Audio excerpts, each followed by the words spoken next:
Alright, what's up guys? So today I am going to be reviewing Expedition 33. Now I have not made a review before, so it may not be as good. And no, the Monster Hunter Wilds video does not count, as that was more of a rant, I would say. So anyway, I think we should get right into it, and we are starting off with the gameplay, because of course, as it's a video game, gameplay is always king.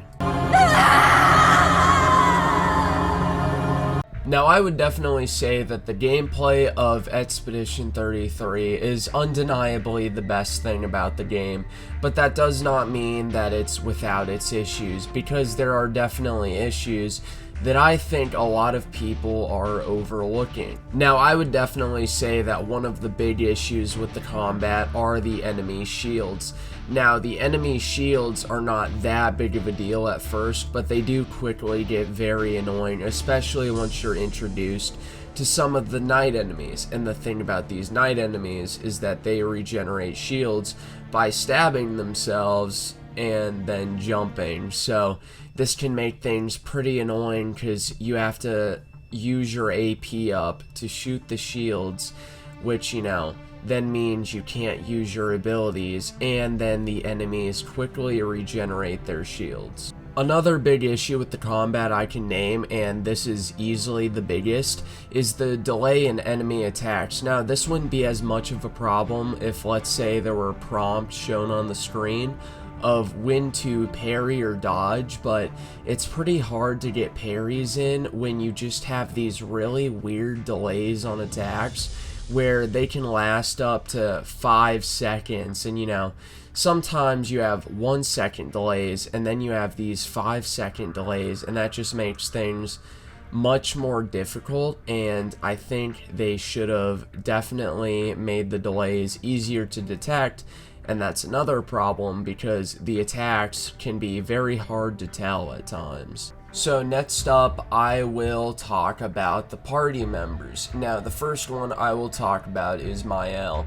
And Mael, I would say, throughout the game, is mostly good for inflicting status ailments like burn, and that is her main use. Now, she can deal damage, but I don't think she is nearly like as good of a damage dealer as Ciel is, and I will talk about her in a bit. But Mael's fire ability does become very useful, and I also noticed that she is pretty good for breaking enemy shields, because as far as I know, she is the only one who has an ability to instantly break enemy shields. Now next, I will talk about Gustav, and Gustav, well, there's not a lot to say about him, as he does die early on. But the main thing with Gustav is he is a pretty good damage dealer early in the game, as he has this one ability that, you know, takes a bit to charge, but once he gets to full charge, it definitely does a lot of damage. But, I mean, as far as, you know, I guess battling goes, that's his main use, as he is a damage dealer. I would say that Ciel is also definitely probably the most powerful damage dealer in the game, but she is also very good for healing as well, so overall she's definitely one of the best party members in the game.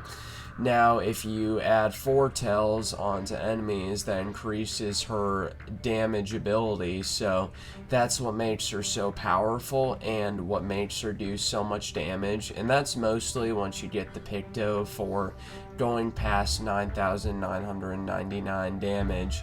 And as far as healing goes, she's able to heal the entire party, so that helps a lot. Verso's main use is, I would also say, damage dealing, as he does have a ranking system that allows him to do more damage, very similar to Devil May Cry, just depending on how well you do with him. But, you know, he obviously has more powerful abilities later on in the game, just like every other character as you upgrade their skill tree, but that is his main use. And of course he can also heal himself, so that helps if you ever just need to heal him during a fight, which I definitely know I have had to do that multiple times to essentially clutch the fight. Now, as for the last two party members, and these are definitely the most useless, Lune and Minoko, and I would especially say Minoko. Now, Lune is, of course, your mage character, so she both does magic damage and healing. Now, maybe I didn't upgrade her enough, but her healing was pretty pathetic overall, and her damage was not that great, so I can definitely say that I switched out Lune with CL later on in the game. And as for Minoko, Minoko, I guess, is your summoner character, and maybe he gets more powerful. But, you know, as far as I used him, he was pretty useless, and, you know, I definitely did not use him other than the times where I was forced to, which, yes, the game does force you to use Minoko at one point right after you get him as a character. Now, I suppose the last 2 points I should make in this section of the video are the Pictos and Luminas. Now, the Pictos are essentially similar to Materia in Final Fantasy VII, as they add boosts to your characters, and I mean, I didn't really pay too much attention to the Pictos, but they do add some useful stuff, especially things that, you know, are like AP generation, and also especially the stuff that allows you to exceed 9,999 damage. Now, the Luminas are kind of like passive abilities, and once you upgrade your Picto fully by using it on a character, you're able to equip the Lumina from that Picto onto other characters, and obviously this is very useful with certain abilities. As I said, the 9,999 damage one is very useful, and I would also say the anti-charm one at a certain point in the game. But yeah, that is overall the explanation for that system, and I do think some of them are pretty useful. Of course, there are some pretty useless ones, but you do get some good ones throughout the game. Now, overall, did I enjoy the gameplay? Yeah, I would say it was pretty fun for the most part, and I am not normally someone who likes turn-based games. Now, there are multiple turn-based games I do like Final Fantasy and Pokemon. Now, I never played Final Fantasy for the gameplay for the old ones. I always played those games mostly for the soundtrack and also the story for a few, and I did like the aesthetics as well. But, you know, this game, I would say I actually surprisingly enjoyed the gameplay, as the only turn-based game I ever played for the gameplay was Pokemon, so I was definitely surprised. Now, do I still enjoy real-time action more? I definitely do, but I would say this is pretty good for the system it's doing.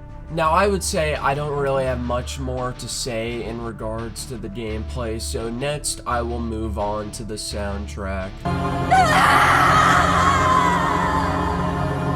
Now, I would say the soundtrack is my second favorite aspect about the game. Now, there are issues with it. I do like most of the music. Of course, there are some songs in the game that are pretty horrible to listen to, and I can definitely say a lot of those are from when you're about to approach the Gestral Village. Now, I will play one of the songs now, and I don't even know why something like this was composed, because there are some very, very good songs in the soundtrack, but at the same time, you get absolute stinkers like this.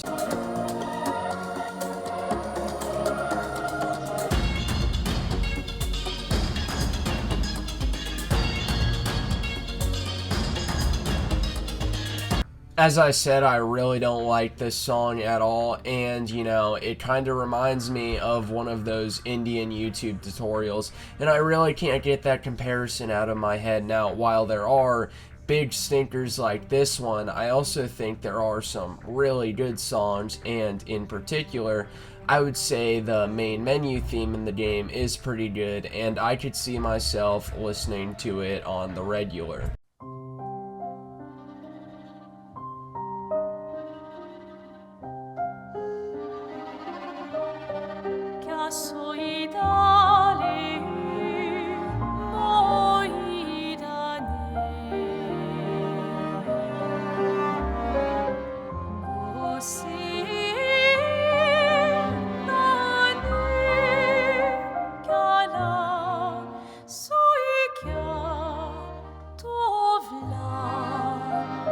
And as far as this song goes, I will say I have listened to it while I'm doing other stuff, and it is genuinely peaceful to listen to. But I am more of a classical music fan, and I don't like that weird techno type music that personally I wouldn't even call music because it's just junk. But yeah, this is genuinely beautiful music, I'd say. So yeah, anything that's classical in the soundtrack, which I would say is probably most of the soundtrack, I like, but anything that's like super alternative, I do not like at all. Next, I will talk about the graphics, which I don't really have too much to say about it, but there is a little bit I can say. Now, honestly, the big thing I can say is that this game just looks pretty much just like every Unreal Engine 5 game. So it's not really impressive, you know, it just looks like a modern game, so, you know, whatever. It's fine for what it is graphically, although I can say one of the issues I did have was the blur effect. It's not too distracting, but when you look at some of the environments, it's just really blurry for some reason, and I don't really know why, but it may be because of Unreal Engine 5. Now, before I move on to the next section, I'm also going to add something I forgot to add in the gameplay section, which is, for some reason, there's a lack of a map when you're traversing the levels. Now, there is a map in the open world, although I would say it would definitely be a lot more useful if you had a map during the levels, because navigation can get very difficult, and this is especially true in the earlier game when a lot of the environments really look the same and it can be pretty hard to get around. So I remember it took me a while to get to the next area, and you know, it got pretty annoying, but overall it's not really a major issue, but it is something that I think the game would be improved with. Anyway, as I said, this section of the review was really short because there's honestly not a lot to say about the graphics. So next, I will move on to the next point of this video, which is the wokeness in the game. Now, I'd say the most obvious case of DEI in this game is in the prologue when you see an odd amount of black people in a European country. Now, for some reason, I have seen a good number of people say that this is still not woke. Well, you would have to be putting on the blinders if you think that is not woke at all, because I don't think there were any black people in late 1800s to early 1900s France. Now, sure, in the modern day, it may be a bit more culturally enriched, but no, back in the day, it was not at all. Of course, I guess when you're so used to the diversity squad being shoved into your face in pretty much every piece of modern media, you may not notice that, and there may be a very specific reason for why that's the case. There have also been some people I've seen that have made the excuse that it's not woke because, you know, I guess whoever painted the world like maybe thought that they would put some black people and some Asian people in. But the thing is, if you are living in early 1900s France, why would you ever think of putting black people into your painting that, you know, when you probably didn't even see them really that much and you would mostly think of your own people? Also, there was this really funny scene in the prologue of the game that was obviously promoting race mixing. She, white girl, you fine as hell. There you are. You can't hide from us, you know. Like I said, morning's best done with friends. What? It is. British accent in France. Where's mine? Okay. We We was the Frenchmen. Aw, she. Even my L showed up. But yeah, dude, it's not woke at all, guys. But yeah, also something else that of course fits into the diversity squad shit is that one of the party members is Chinese. But yeah, I guess that's totally organic. Something else I caught that's a bit into the middle of the game that I guess no one else really noticed, because I haven't seen anyone else mention it, is that at one point in the game, the characters literally just dunk on religion randomly. A shrine to the Paintress. The Paintress destroyed our world. And someone built her a shrine. The weak-minded turn to whatever they can to explain the unknown. You're at the mercy of a power you don't understand. Religion bad, dude. Whoa, there's the message, dude. Religion bad. Oh yeah, only the weak. Dude, this shit is so woke. Oh my god. Only the weak-minded turn to religion. Oh yeah, okay. Now, what I'm going to talk about next, I would actually say is the opposite of woke, although it is a big reason why people are not calling this game woke at all, or are not calling out the wokeness in the game, which is that the women in this game are actually pretty attractive. Now, me personally, I definitely especially like Mael. Now, of course, there may be some people out there who will be like, dude, she's 16, you can't be attracted to her, but, you know, I mean, I guess if we're going by that logic, I'm 19, so it really shouldn't be a problem based on the age gap, although I guess if we're going based on this image, then yeah, according to the internet, that would literally make me Jeffrey Epstein. Now, there's one last thing I will talk about in this section, and I have seen a few people notice it, but not that many. And that is what's in the title of the game, and that is the number 33. Now, you may be asking yourself, what does that number mean? And I will not say it directly, because I'm not trying to get banned. But let's just say that to a certain group of people, this number holds a lot of significance. And I would also look up numbers 1333 on Google. The last section of this video will be about the story of the game. Now, of course, while in this section I talked about the, I guess, not so subtle wokeness, there is still a lot of subtle wokeness in the game, especially in the themes of the story. But yeah, I will be moving on to the next section. Now, I would say the beginning of the story starts off pretty strong, although there is one character they killed off that there wasn't really enough time given to care about that character at all. So yeah, it does kind of fall flat for that death, but I suppose, you know, it's not really too big of a deal, at least not yet, as there are definitely a lot worse moments in the story. Does anyone hear how hard I'm crying right now? This is so sad. This is so sad. No.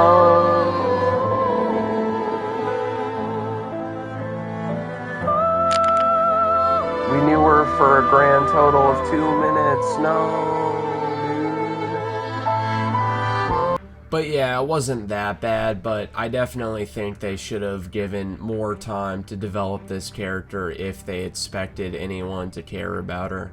But yeah, anyway, they depart on their expedition, and then they land on a beach where they meet a old man. And so they're surprised about this, and then everyone proceeds to get murked. What an odd enemy design. Fucking snap out! Hell yeah, dude. Finally. The crime rate has lowered dramatically. Anyway, later on, Gustav finds a bunch of dead bodies, and so, you know, he's feeling a little depressed, and he decides to put his gun to his head, and then Lune shows up to girl boss him out of killing himself. And so, you know, obviously what I think is this was a way to essentially emasculate Gustav, because the woman has to talk no jutsu him out of killing himself. Anyway, a lot of shit happens in between that doesn't really matter, but eventually you find Mael and you have to make your way through the Flying Waters area.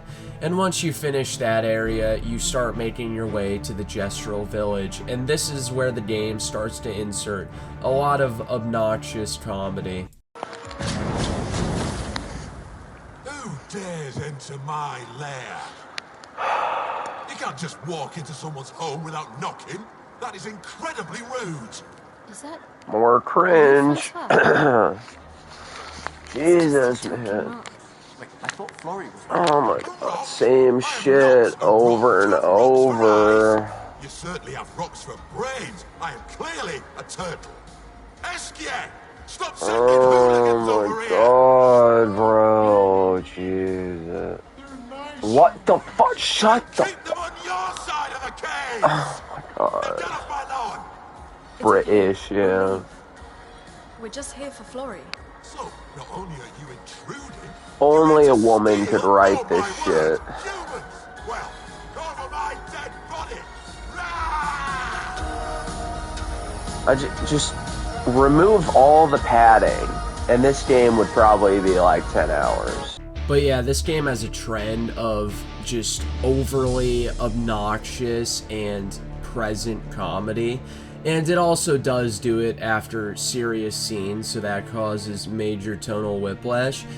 There is one moment in the game where it does it right after a scene where Mael has a nightmare, so yeah, any emotional impact from that moment was just completely ruined because of the comedy. Anyway, I'm gonna skip quite a bit forward to the scene where they kill off Gustav. Like I always say, it's not about the rock. It's more about... Oh my god, bro. Drama. Oh no. I'm crying so hard. No, Gustav. No. One of the Chud Buds. No. He's gooned his last.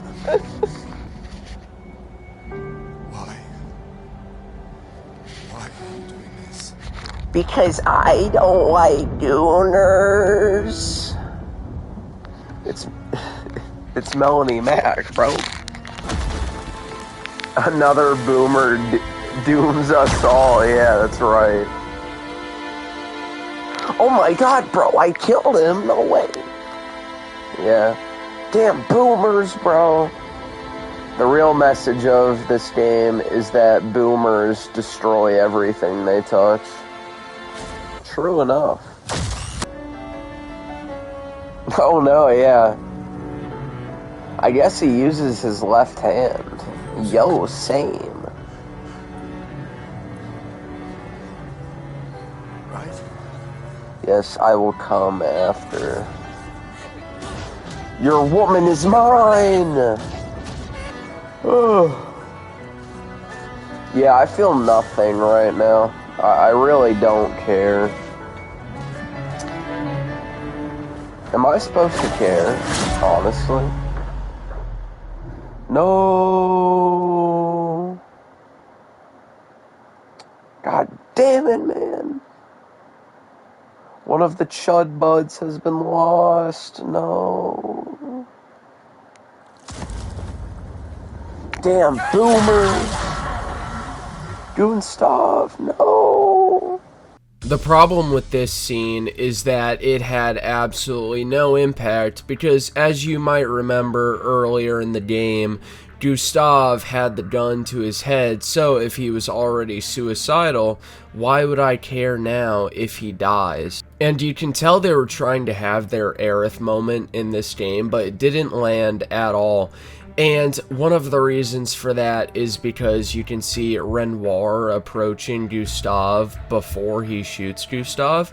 And now I think it could have been handled better if Gustav was just suddenly shot, so there was an element of surprise, but you know, then it's like, oh, well, you already know what's going to happen before it happens, so it didn't have the impact they were trying to go for. Now, jumping ahead, we're going to go to a moment in the game where Mael requests to bury Gustav, and I thought this scene was kind of dumb, so I might as well just show it now.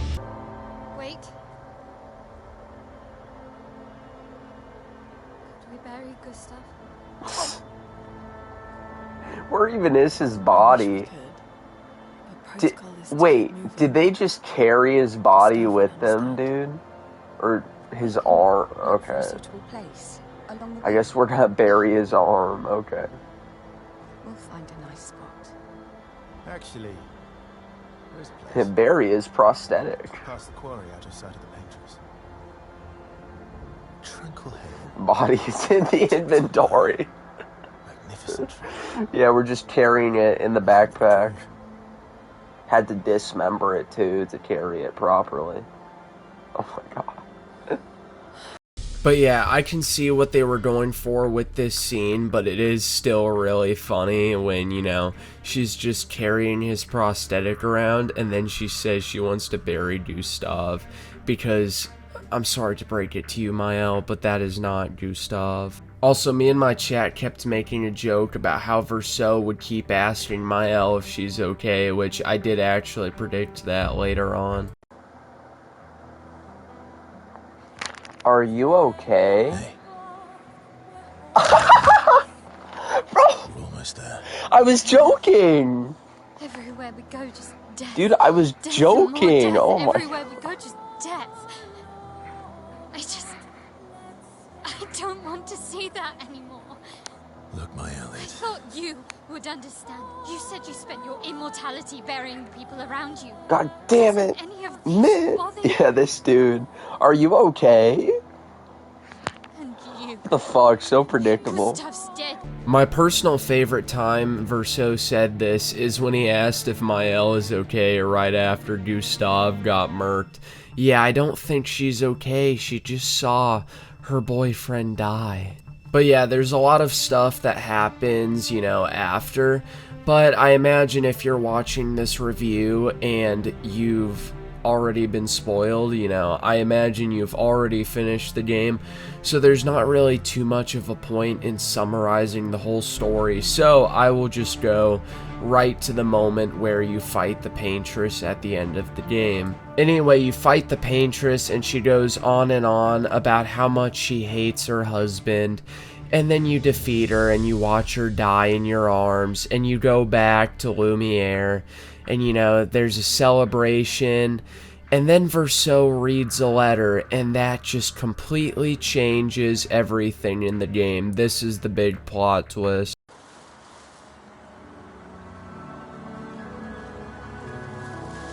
Brother, I tire of the conflicts and deceptions that plague our family and theirs. So, I entrust you with this letter.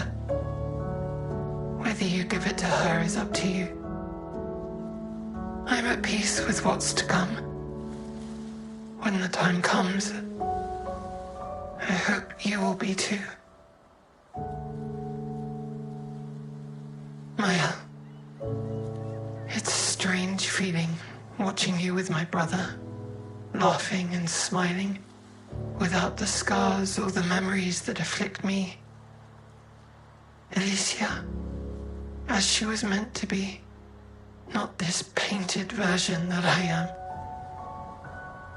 My family, a facsimile of yours, and this world, a mirror, painted by your mother, the Paintress, to stave off her grief.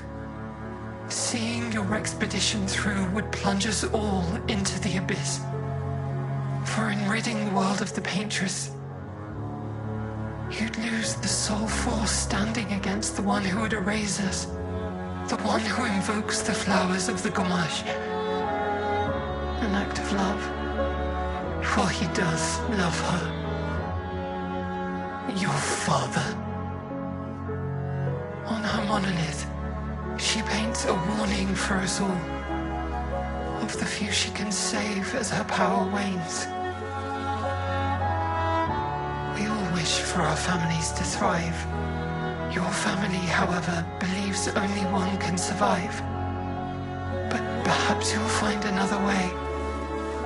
You who have lived amongst us, perhaps you differ from your father and your sister, as I differ from mine. Your mother paints life, whilst your father, death. What will you paint? But yeah, the entire plot twist with this game is basically, well, the Paintress actually just wanted to save everyone. She wasn't really this evil force. She just had to get rid of people because her power was waning, but she wanted to save as many people as possible. Dude, this is just so, like, dumb. I want to say another word to describe it, but I don't think YouTube would, really approve of it, but let's just say British cigarette. But yeah, I don't really like this plot twist. It should have been more of an evil force, but of course everything has to be emotional, and there has to always be a plot twist now, dude. Nothing can be simple. It has to be complex, because people who are dumber tend to think that something that is more complex is better, when it really isn't. And they think because they can't understand something, that means it's good. But no, it's really not if you're able to understand it, because, then you can understand that it's actually really dumb. But yeah, anyway, everyone in the town gomages, and it turns out, dude, that it was a dream all along, because that sort of plot twist definitely works out every time. But yeah, Mael then wakes up, and it turns out she is actually scarred and deformed. As you can see in this image here, this is what Mael actually looks like. Now, you know what I find interesting with this is it's kind of weird that they made the one cute white girl in the game not only 16 years old, but they also made her extremely scarred. And my personal schizo theory about this is that they did that on purpose because they want you to like Lune and Ciel more, who are, I would say, definitely less attractive than Mael.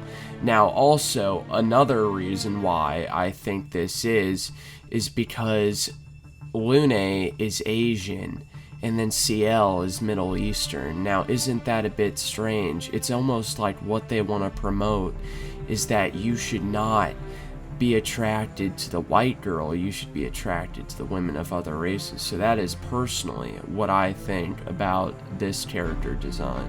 Anyway, eventually Mael goes back into the painting, and then she meets Verso, and she shows Verso to Renoir, who then wants to burn the painting and get Mael out, because Mael has now become too attached to the painting, and if she stays in there for too long, she'll die in the real world. Anyway, the whole party goes to Lumiere to fight Renoir, and then the Paintress heckin' shows up, dude, because she has now entered the painting once again, and she decides to help them defeat Renoir.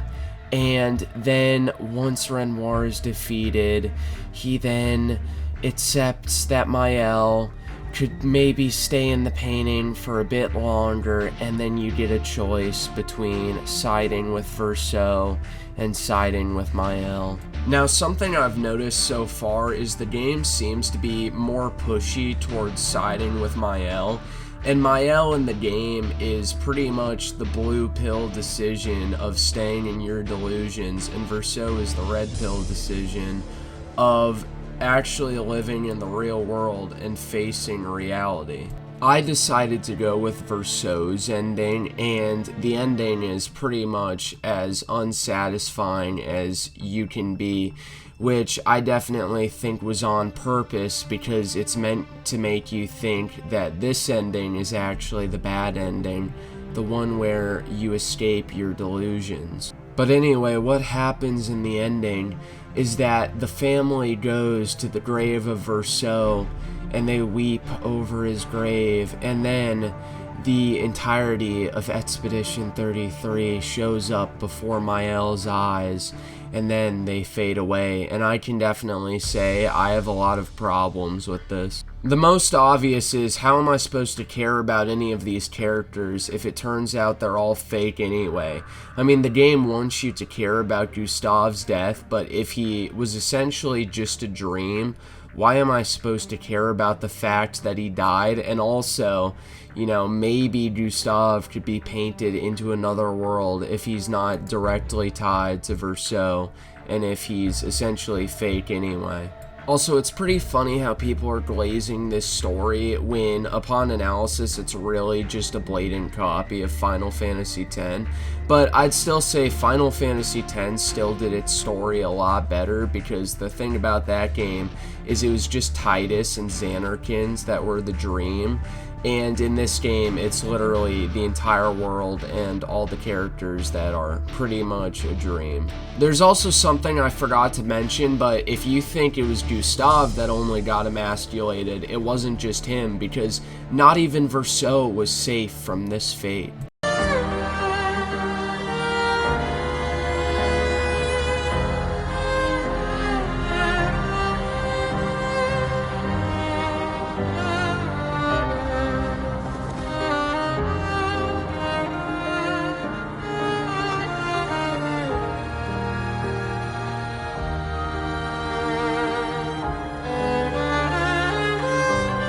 But yeah, Lune treats Verceau like complete shit at the end of the game before she fades away, and this is because of a moment that happened earlier in the game where Verceau reveals that he actually knew what was happening all along.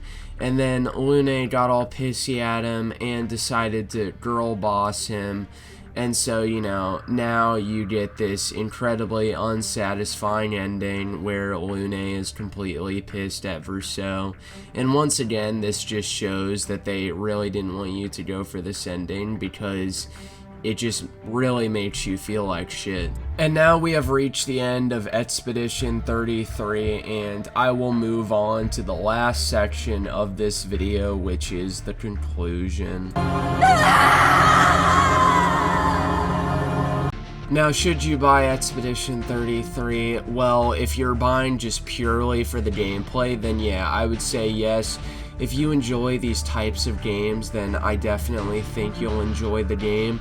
Now, if you're buying purely for the story, then I would say pass on the game, because the story it delivers is definitely not a good one, and not what people glaze it as. Now, I suppose if I were to give the game a rating, I'd give it an 8 out of 10, and yeah, I know I shit on the story a lot, but I think despite that, the gameplay and soundtrack definitely make up for it. But, you know, the story is definitely pretty bad, and of course, as I said, if you are playing this game for the story, you should definitely pass on that. But overall, I would say I do recommend the game. So anyway, I guess, I don't know, do all the things YouTube likes, and anyway, I'm out.